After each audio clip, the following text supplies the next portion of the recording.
Imagine a world where medieval Kashmiri kings invited Turk artisans to gild Shiva temples. A world where Ladakhi nobles admired and wore Turco-Persian textiles. A world where individuals like Muhammad Ghori ruled as a Maharaja de Raja with an Indian, Afghan and Turk vassals and issued gold coins marked with the goddess Lakshmi. I know that sounds completely unbelievable, but there's a lot of evidence that this is what our history was actually like. Far from the political caricature of evil invaders from Central Asia, the reality of how Sultanates came to be established in northern India dazzles with its violence, subtle politics and multiculturalism. I'm Anirudh Kanisetti, historian author of Lords of the Deccan. Welcome to Thinking Medieval, where every week we tell you something new about our complex, innovative past. Before you cancel me for today's video, please check out our research and citations and remember that we're all figuring out how to think about our messy, bloody, dazzling history. So in quite a few episodes of Thinking Medieval so far, we've taken a deep dive into the crossroads of medieval Eurasia. From the 7th century CE, we witnessed Kabul's Hindu-Turk rulers gradually replaced with Hindu Gandharans and then Muslim Turco-Persians, the Ghaznavids, by the late 10th century.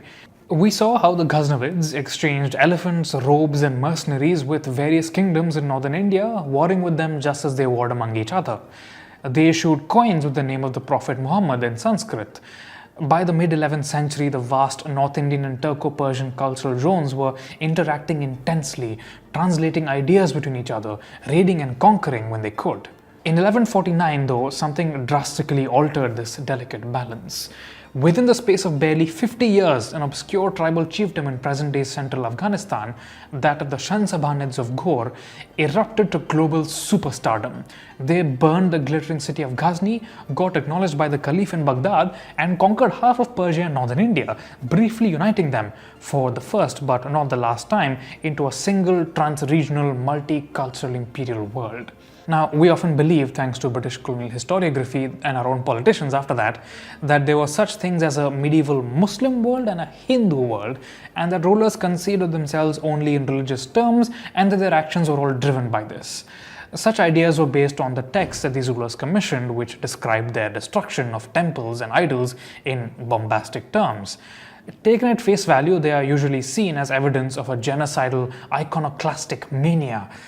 But politicians lie, and when they lie, we can only understand the reality of a situation by checking other sources of evidence and verifying the facts on the ground.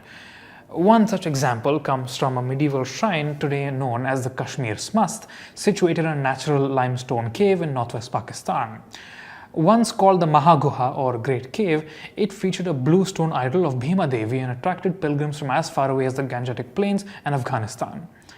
This shrine had shops and facilities for pilgrims, including a unique local currency of common metals. Used only in this cave temple complex and its environs, these coins were marked with various Greek, Shaivite, Vaishnavite and Iranian motifs, as well as portraits and inscriptions of rulers who controlled the region from the 3rd to the 12th century CE. Now, this area was conquered by Muhammad of Ghazni in 1019 to 1022. And yet there's no evidence that the Mahaguha pilgrimage center was attacked or otherwise stopped functioning. As historian Walid Ziyad shows in Islamic coins from a Hindu temple, Ghaznavid authorities seem only to have requested that the names and titles of their rulers be added to the local currency as well. They circulated alongside coins bearing Vishnu's feet, royal elephants, Nandi and cavalrymen.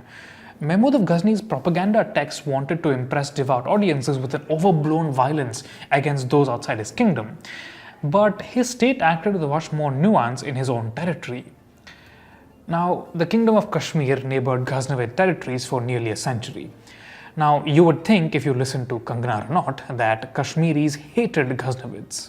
But there's evidence that Kashmiri court culture was actually open to Turkic influences. In Book 7 of the Rajatarangini, the 12th century Kashmiri chronicler Kalhana provides two examples of this. In verses 528 to 531, he mentions that the Kashmiri king Kalasha hired a Turkic goldsmith to create a golden cupola for his temple to Shiva Kaleshwara. And in verses 921 to 924, he describes how King Harsha introduced various Turkic modes of dress, including coats and hair braids, which were, according to Kalhana, dress which was fit for a king. It would be easy to dismiss this as an isolated incident, but the Kashmiris weren't the only people with an inclination for Turkic costumes. The Dukhang monastery at Alchi and Ladakh, dating to somewhat after this time, depicts Buddhist nobles from West Tibet in its wall murals. These nobles are invariably shown wearing a Turkic coat, armband, and boots. The painters of the mural probably came from Kashmir, suggesting that King Harsha's innovations were part of a larger elite fad in the Himalayas. This reminds us of the emirs of Sindh from a slightly earlier period who wore earrings and tunics similar to those of the Rashtrakuta kings of the Deccan, a major cultural power whom they had close ties with. As historian Finbarr B puts it in Objects of Translation, these are not merely examples of syncretism or tolerance, rather they are modes of image construction. Elites try to depict themselves with the most fashionable idea of what a ruler should look like, regardless of the ethnic or religious associations. This image construction is a very interesting way to think about historical evidence because it allows us to appreciate medieval rulers on their own terms instead of ours.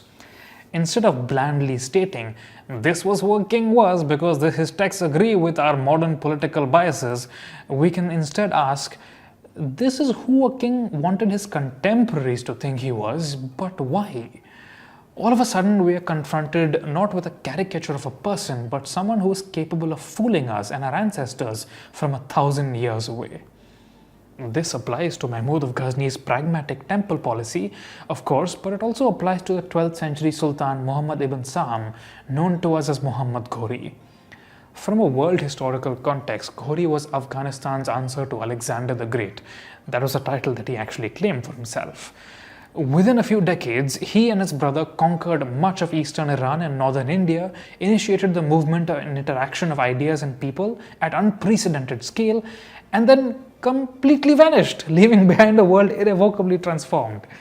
In his own time, Ghori claimed a host of titles which seem to suggest that he was indeed a murderous Orthodox maniac, such as victor over the unbelievers and the heretics, suppressor of heresy and the seditious. But going back to the idea of image construction, let's ask, why did he want his contemporaries to think that? Ghori was a product of a brief renaissance of the Sunni Muslim world marked by victory over the European Crusaders in West Asia, the rise of the Khwarezmian Empire in Central Asia, and the meteoric ascent of his own Ghurid clan from a chiefdom to an empire. For these nobodies to claim prestige within such a world required symbolic and financial wealth. Both of these could be extracted violently from Indian kingdoms and heterodox Muslim sects. That's why he claimed those titles which were geared towards audiences to his west.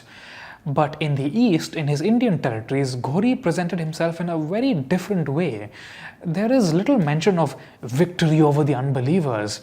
Instead, his coins are stripped of all these bombastic titles, replaced with simple Sanskrit titles in Nagari script. Srimad Muhammad Sam.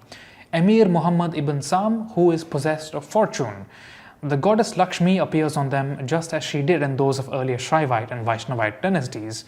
And his empire building reminds us of those of earlier South Asian kings. Rather than conquer and erase kingdoms, he preferred to reinstate the sons or relatives of defeated rulers as his vassals.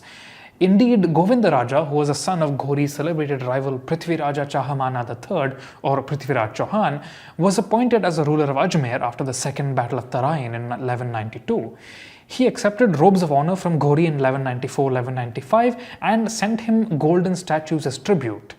Such public acts were intended to depict Muhammad as a South Asian king, with practices similar to those of the South Asian ruling classes, and thus to make his overlordship more acceptable to them. I'm not telling you about all this to justify the violence that medieval rulers could and did commit. All I'm trying to say is that medieval politicians, like modern politicians, could speak out of both sides of their mouth at once. We should be far less credulous when reading their sources. Whether Hindu or Muslim, royals expanded and ruled through violence that was experienced the same way by commoners. These rulers were intelligent and pragmatic and could wear many faces. They are compelling and unique to us, but there is no need to see them as modern role models or as justification for modern intolerance. This all happened a long time ago, and I think it's really silly, not to mention dishonest, to conveniently misinterpret past evidence to make ourselves feel better about our political beliefs today. Context is so important if we want to really rediscover and empathize with the past, instead of just feeling sad and angry about it all the time. If you have questions or comments, we'd love to hear them.